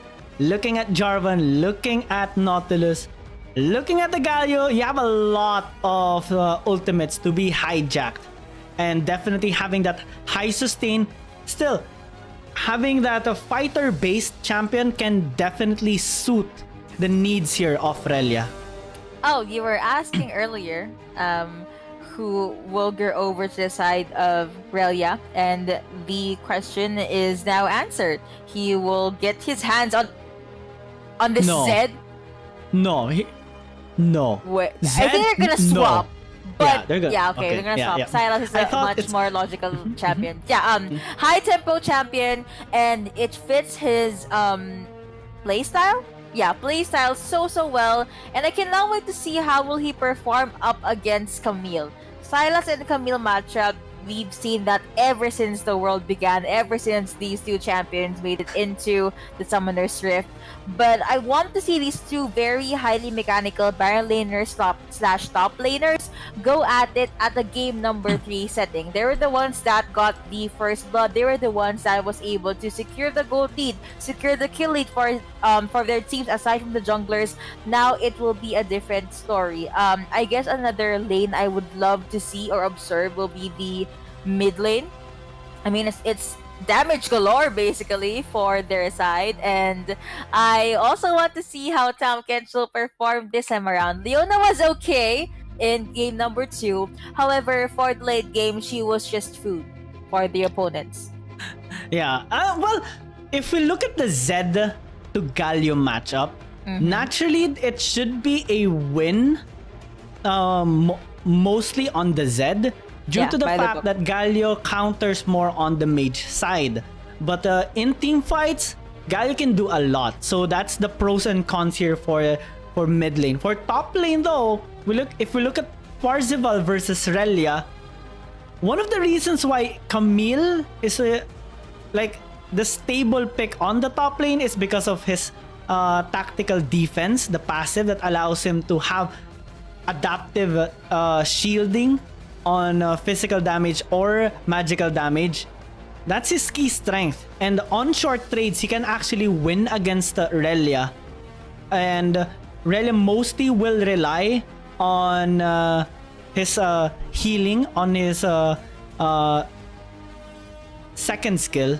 You know, that's a lot of healing, especially on the late game when he is going to be trying to dive into 5 and just sustaining, hijacking those ultimates and allowing West Point Esports Academy to have the necessary peel for the affiliates later on, which is one of the scariest hyper carry late game champions, Aphelios, with the protection of Tam Kench. I'm kind of getting nervous about the picks here of both teams because it can just basically blow up in this game. It will be that's the plan, you know, to be able to blow up, just explode, and be able to surprise your opponent. I guess I voted for T1 in game number 2. I honestly love their draft, and I was about to vote for them up until the last second because I'm seeing a different lineup for WPE Academy here. Hopefully, it's a lot more in their. Hopefully, it's in their color. You know, it's within their comfort zone. So I guess for game number 3, I'm gonna go crazy here and vote for Academy. But how about you? Who do you think will win game number 3? Actually, I'm going with Academy as well. If we talk about game number 2 rather, we saw Agrona being able to solo kill Calumnia a while ago during the Malphite to Jace matchup, and that's one of the factors I'm considering here. Now with the Zed, he can actually execute these 1v1 kills and allow them to snowball pretty early into this game. And if we look at how Relia plays out these games, once he gets his proper snowball, once he gets even just the slightest win, he never lets go. He becomes the carry of the group putting everyone on his very back and just sprinting all the way, allowing them to scale up even more. No matter how hard it is for them to come back, they will come back. This is a team that has a good discipline. Definitely, they have learned a lot from their seniors, and this is one of the reasons why they are at the semi-finals right now of this Prominence Crown Cup tournament. You know, both teams are really strong indeed, and I'm looking forward to what they are going to be showing in this final game. Yep. Also, guys, I know you guys are loving the games. You are loving the commentary from my partner here. But I would like to remind you that there's also a giveaway. So everyone is a winner here. You guys just have to watch from start until the end. How are you gonna win? Again, you just have to follow all of the social media for Prominence Crown. Make sure that, you know, exclamation point notify, you're subscribed on YouTube, you followed on Twitter, you liked on Facebook, everything is good to go. And we will be announcing winners later. I will not say which series, which game, and what time, but we will be announcing winners. You have to make sure that when we do call out your name, you are watching the live stream to be able to avail of the prize. What's the prize, you ask? We have up to 50 USD prizes available for you guys. So you get the game, you might get some prizes here and there, so everyone is happy. Yeah, and you're also gonna be happy with the game as we head down onto it. We're seeing a sneaky invade here by West Point Esports Team 1, but they got denied with an early vision ward placed there by West Point Academy. Still waiting to see how they're gonna play this out there. They're lurking. They're quiet. Okay. they want to take things slow now because they know how crucial the early game could be. Mm-hmm. And this is how you should actually play out. I like how meticulous they are in this game. Knowing, you know, West Point Esports and West Point Academy, they know each other already from their training sessions and these tournaments that they do join. So these small invades and cheesy plays can actually enable a team, and having the necessary defensive strategies can allow them to prevent those from happening, because West Point Esports, they have so much crowd control and they definitely can go in an invade. But with that not happening, we're seeing just a small banter here in the bottom lane. But maybe not small. That's a lot of damage onto Forgotten. And Mist is trying to return the favor onto Crescio. Oh yeah, speaking of trades here, they are just trying to trade and at least go toe-to-toe with the aggression, that with the roots connecting, exhaust connecting onto one as well. I'm not sure if they're gonna commit, but I guess this is just them asserting their dominance, trying to scare off their opponents, but that'll be it. Actually, for the side of Galio, will not be able to meet what he wants though, but let's see if things will happen in this takeoff. Nothing happened. That's a nice dodge there by Agrona. I like how West Point Esports Team 1 has won the bottom lane. Basically on the Summoner exchange. No heal, no exhaust on Mist and Forgotten. But YJY still has that exhaust. So they can go in and engage. But they're having a better option. Better idea. They're invading onto the red side jungle here of Austerity. So they are going to be getting it without any contest since the Gallius there as well. Calumnia zoning out everybody away from that jungle camp. And it's putting a bit of pressure on the side of West Point Esports Academy. Yeah, definitely. It's just them being able to constantly pressure their opponents here. And let's see how far can this pressure go. Things are starting to get intense here. But of course, we still have a few pokes here there from Zed. But looking at the top lane, Silas apparently was able to push Camille back, but in retrospect for the bot lane, it looks like Kaisa and Nautilus are the ones that's able to push their opponents in. Comparing this current game to game number 2, it's a lot slower, mostly because they both know this is all or nothing, and that will be everything. The first blood going over to Lee Sin. Let's see if they'll be able to go and do the trade in a different part of the map, but looks like that's a nada for now. Galio, though, will rotate over the top lane, trying his best to be able to secure and defend this turret.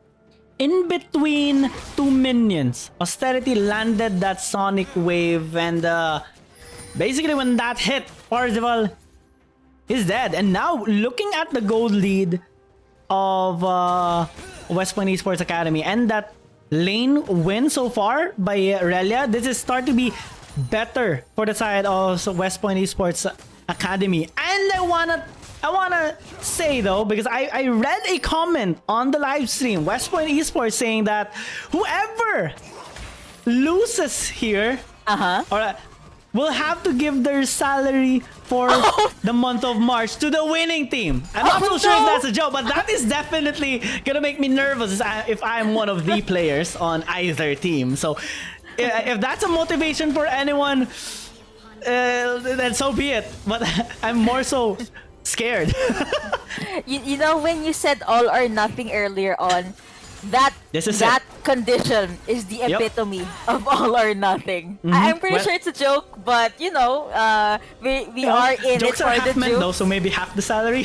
True. 50% will be good enough on top of the prizes they can get in their pockets right now. But jumping back into the Summoner Surf, it looks like that will be rather an engage, but there will not be any follow through for the side of the men in blue. That will be the roots connecting. Nautilus very tanky, and here comes the flank. That will be a save for the side of Academy, but that will still be a kill going over to Forgotten. Never forget Forgotten, because if you do, you might get taken down. Yeah, that was a nice dredge line by Crescio. I want to give that to him, but damage was still not enough, especially with, you know, the protection that Forgotten can give onto his ADC Mist, and with that proper ganking by Austerity, allowing them to kind of surprise West Point Esports Team 1. Now with a 2-0, they're engaging here on the top lane, with Agrona helping with that slice of that shuriken, allowing them to have that 3-0. Now with the death mark, he's just gonna kill a double kill, and this is why we explained earlier that Agrona on this Zed can be a nightmare for T1.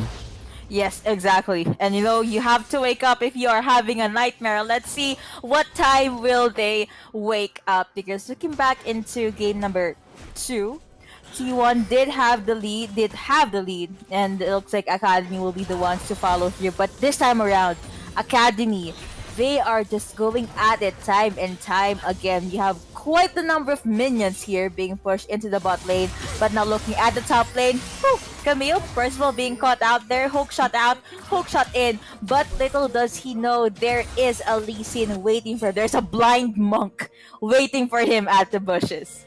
Yep. You know, Austerity being very proactive in this game, especially on this Lee Sin, making the necessary ganks, and now it engaged here by Parzival. Will it be in time? They forgot about the hero's entrance, and that will lead to that casualty. It shut down onto Relia, and there's nothing that Austerity can actually do, because that's a 2v2 in which the Silas is already low from the very start, and it will give them a little bit of a breathing time here, cutting down the gold lead to just over 1k, and Forgotten right now, again with a combo. That's one of the things they have to avoid, the dredge line of Crescio, because he is very proficient on this types of champions. You know, things that can set up for them. Nautilus dredge line, always connecting for Crescio. A lot of combos, definitely connecting. And let's see how long will he be able to hold out that lead and that mechanical prowess. Exhaust will come through. They will be able to box in, ouch, Aphelios, and he will get taken down. Another kill going over T1, but looks like at the top lane there is constant pressure coming up from this Zed. They really are not leaving any stones unturned. Since Calumnia is in the bottom lane, they can Westpoint Academy can leave the mid lane for now since they have pushed up the wave already. And they have a really good priority on the Rift Heralds. They have taken it, and it will give them quite a bit of opportunity on the lane they will put it on. I'm guessing top lane right now because that is one of the lanes they are winning so far. With Rele just consistently shoving the wave onto the top lane. And even if there's an Executioner Sculling at the side of Parzival, it's still scary to 1v1 the Sylas because, you know, things can just happen. Look at that dredge line connecting onto Agrona. Even if he managed to escape, we have to give credit on the crash on this. That dredge line, it's not a target skill. It's like a point click for him. It is. That's how you know he's really good at the game. The more I watch him play, the more I realize maybe LoL PC is not the game for me. But going back into the play, it looks like there's maybe a few pokes here and there from Zed Ding the Ninja that he is. Naruto and Sasuke is shaking, but that will be a job. Before Lee Sin, he is on the turn, but at the very least, the kill will still go over to Z5. And to now on the scoreboard, you have Sylas re-engaging up against this Camille. Camille cannot leave the turret area because she is just being pinned down by her opponent. The hook will not come through for Nautilus, but now here comes Lee Sin with another attempt gag. Teleport will come through, the Hexic Ultimatum being used onto one. There will not be no follow-up rather for their side, but that will be the dash coming in from Galio, and there also will be the taunt, but it will not connect. Few levels here and there. Re-engage with the hook shot. Heroes Entrance being powered, but apparently it will only connect to the ground. Here is going to be J4 with that flash in. He gets a kill onto one. 3v1 looks like Lee Sin has no other choice but to mourn for his fallen teammate. But before that, he was able to take down Camille. Yeah, it's a 1-for-1 trade. Definitely a good advantage still on the side of Westpoint Esports Team 1. Even if a wave is crashing onto their tower, Austerity can defend. And they're being able to push mid lane with the help of Agrona. So this is already a good sign coming in from Westpoint Esports Academy. Looking at the CS here of Mist versus YJY, YJY is winning. But both of them are hyper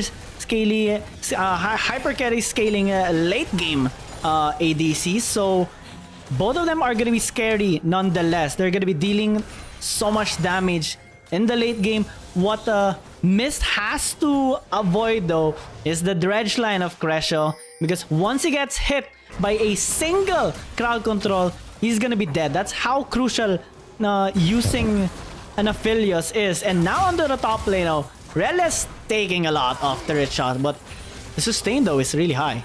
Yeah, sustain is there. I mean, if you're tanky enough to withstand 2-3 turret shots, you can take on the world. You can do anything with your life. There probably will be someone here at the top lane. Of course, let's see if he'll be able to secure that objective. Hook's not connecting. Oh, well, the pull rather. Not connecting from Tom Kench yet. Tom Kench, words, I talk for a living.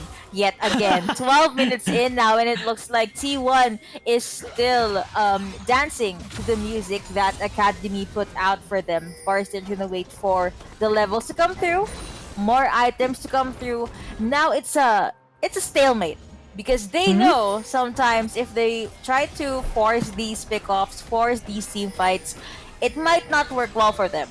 So it's back to the drawing board, back to playing it safely, and if they see anyone out of line, maybe that's when they're gonna try to force a kill. Right on time, right on cue. Here it is, a killer instinct from Kaisa, but that was so aggressive. She had no one near her when she used the ultimate. That's what you call giggle. That's what YJY has as of the moment. He wants to get a kill. He wants to get at least one for him to have that momentum boost in this game, and he has the resources to do so. If Mist was all alone, he might have gotten that kill.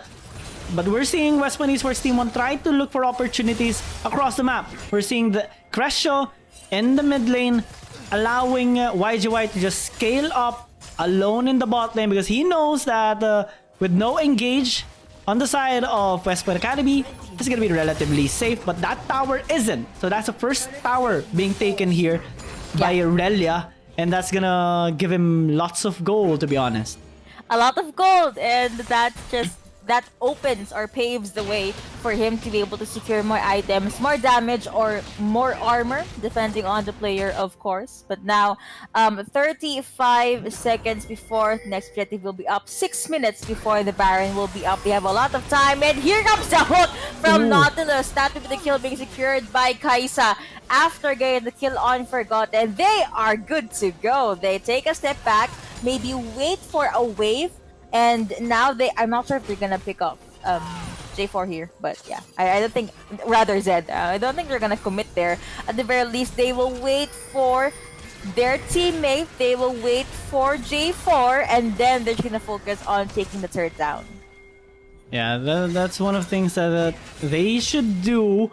So it's still a relatively okay gold lead on the side of West Point Academy, and they really have to maintain that, because if they don't, it's gonna spell out a bit of trouble for them, knowing for the fact that West Point Esports Team 1 are gonna be looking for opportunities. They have been constantly, and maybe this is it. Hero's entrance being used right now, but Forgotten is tanking a lot though. And Miss is being able to free it. He's being a monster right now, taking down Revelate. Now the Zed is chasing them down. That's YJY. 4 people dead. A clean possible ace here by West Point Academy. And there's nothing that Parzival can do to escape. Preemptive safeguard onto the blue to secure that ace. And they even have the luxury of taking down the tower and taking a dragon for themselves. That's a lot of objectives being secured by them. And we also have 11 and 4 on the scoreboard. Looking at the gold, there is a roughly 7k gold lead in favor of the men in blue. And with that, looks like they are looking into getting more of these leads, more of these advantages. And it looks like they also want some kills. That will be J4 being spotted out. But there's no full commitment. There is a commitment onto Galio though. That'll be the taunts coming through. And it looks like there is a follow-up, but after disengaging, he immediately re-engaged, and with that, Cyrus being able to get the kill and that double kill. Here comes Camille with the Hexic Ultimatum, but Cyrus is just so aggressive, and he hurts a lot. On top of that, he is accompanied by this Zed, and with that, they get 3 kills in their pockets. No one dies from the side of their team. It's a monster of a Silas that Aurelia is being right now. The amount of sustain that he does have, and even if Parzival has the Executioner's Calling, it's not enough. They have to build more. And definitely this scoreline, 14-4, is looking bad on the side of West Point Esports Team 1. Yeah. West Point Academy are looking so strong. And if we look at Agrona, he has a 700 bounty. 302 more members, Austerity and Relia, but Agrona on this Zed, he's unkillable as of the moment. Despite being on the team fight most of the time, he's being able to just kill people and remain alive. That's how good he is on this champion. That's it. I have to agree with that. That's just how good he is with that champion. He is, oh, never mind. Well, he's going to be boxed in 1v3. That will be the last. He is gonna have to escape there. He does get caught out by Tom. Gets have the Cataclysm committed onto one. And with that, here comes the other members of Academy. Zed is now gone. Like Isa gets bursted down. Double kill going over to Zed. And with that, it is a 4-0 in favor of Academy. Looks like they'll be able to charge through at the mid lane. The only one left alive will be Camille here. No more outed turrets for the mid lane. They got all of their win conditions in check, and they're very much happy with this. They are gonna try to cover as much ground as they can, maybe get a buff or 2 in the process. And it started with a 3 versus 1 against Relia. We thought he was going to die. He pops out the stasis, and then the Abyssal Dive by Forgotten into the Devour to provide that extra safety and shield onto Aurelia, and just the follow-up. The follow-up by the other members is amazing. That potential kill turned into a massacre on the side of West Point Esports Team 1, and they did not expect that to happen. 4 more kills being handed over onto West Point Esports. It's hard right now to come back from this. Even if YJY scales up a little bit more, it's gonna take some time. Manamune still, you know, around 80 stacks before he gets it onto a Muromana, and is still a bit of delayed on his other items because he's building that assassin build, Kaisa, definitely to blow out Mist whenever he is vulnerable. But with this condition of Relia, Agrona, Austerity, everyone on the side of West Point Esports Academy, they're just on this they're just too strong right now. It's hard to see them dying as of the moment. Even if West Point Esports has a lot of crowd control, so far on the previous team fights that we have seen, West Point Academy are able to counter it and be the ones to kill the members of West Point Team 1. I'm actually thinking of ways where T1 can come back from this, and I guess they could just mirror what Academy did in game number 2. Stall the game long enough, 30 minutes, 25 minutes, and if they can, try to win the numbers game, because it looks like this time around during that 10-15 minute mark, it was just Academy being able to catch Kais off guard, catch J4 off guard, stop Camille from being able to get the CS. It's those micros that really make up the macro. The problem though is that the Aphelios is much scarier champion in the late game than the Kaisa, because Aphelios just deals an obnoxious amount of damage in the late game, especially when he already has like full build, and now with the Rift Herald being spawned here in the bot lane and the Dragon being up already, let's see what the West Point Academy are gonna prioritize, because Calumnius in the top lane doesn't have a teleport, so he has to recall back to base. That's gonna take a bit of time. They did get that bounty though on the objective, but they're gonna lose this inhibitor in the process. Are they gonna fight this? I don't think they should, but Relia is engaging for the side of the West Point Academy. Hero's entrance and the extra layering of the CC is not gonna be enough. Austerity with a nice kick, and here comes Agrona on the backside. Mist is just free hitting all the way from the backline. Is even accompanying the others in the front line in the process, and with only 2 members remaining, Parzival and YJY, they can just go for the end here. They're gonna attempt. Forgotten is very low, but Austerity, Relia are very tanky. YJY can't risk getting near onto them, but Camille will try to do so. They got the shutdown onto the Silas. Forgotten will be left forgotten here on the base, as the West Point Academy are trying to back off. Void Seeker will not connect, so no follow-up here from Parzival. I know it seems like they forced that fight, or they forced that clash, but I think it's something that they needed. They need to be able to storm the base. They need to be able to get one turret from that Texas, so when they come back or when they win the next team fight, they can literally just storm and walk through to their opponent's base. But now it looks like the space that Academy was able to give T1, they get their hands on this dragon. Could be non-contested. Okay, yeah, it's gonna be non-contested, so more damage, more buffs, more extra damage on their side, and let's see how they will be able to utilize this, specifically Kaisa, because we've always dubbed her as queen of the late game. Now it's the late game. For me at least, because it's almost the 25-minute mark. But yeah, the late game is definitely where she shines, and the longer the game is, the tankier Galio gets. They just need one good Camille initiate, honestly, and they need to be able to pull the trigger first.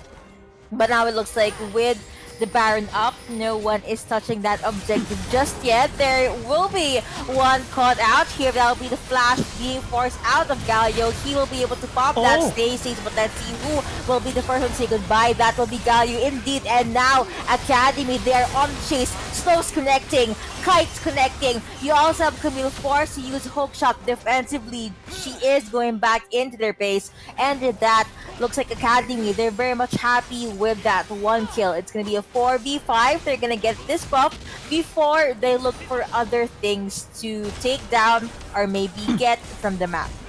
Which they have the luxury to either get the Baron or bait the members of West Point Team 1 into a team fight. They can just repeat this over and over because they have a lot of resources in their hands.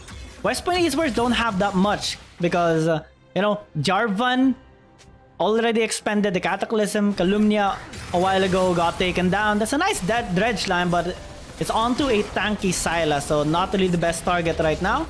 With a push into the top lane, they have taken down the last outer turret of West Point Esports Team 1. And just moving slowly but surely right now into the Baron. They can just start this. They have the luxury, as we talked about earlier.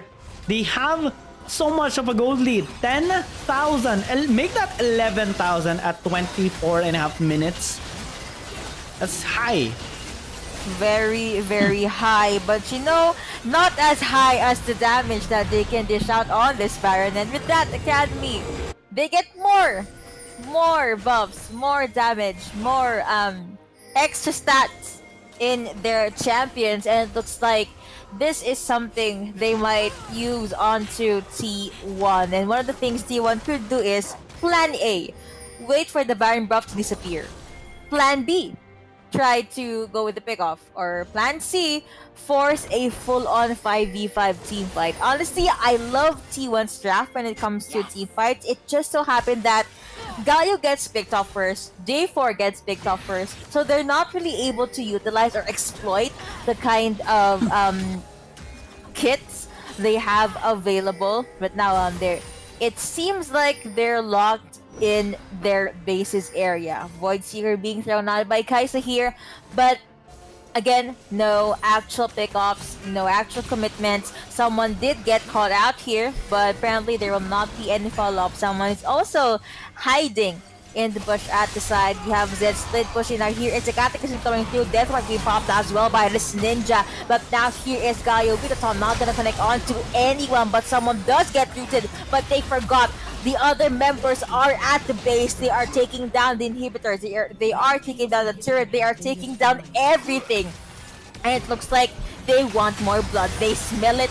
They got it. They don't even need to buy it. That will be the issue coming through for the side of Academy. Silas at the front line. Kill going over to him. They get that kill onto Kaisa. Kaisa just popping like a pimple there, and with that, the Nexus is there.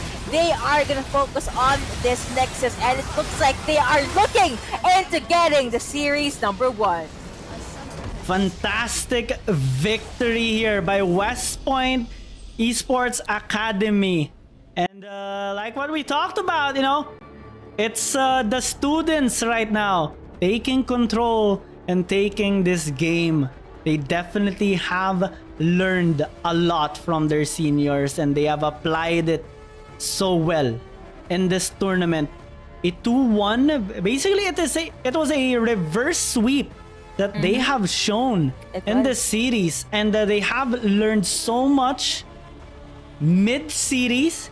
They knew what to take away from the members of West Point Team 1. They knew how to actually handle this pressure that West Point Esports Team 1 was giving to them, and them being able to stick to their win condition, being able to target the necessary champions and also the players who to take down and who to buff up, like on their teammates' side. And that kind of led them into winning slowly but surely in this series, and especially in the games that we have seen in game number 2 and 3. Slow and steady definitely wins the race. With a Silas on top of that cake, you know, he's basically the icing on top of the cake there. They're able to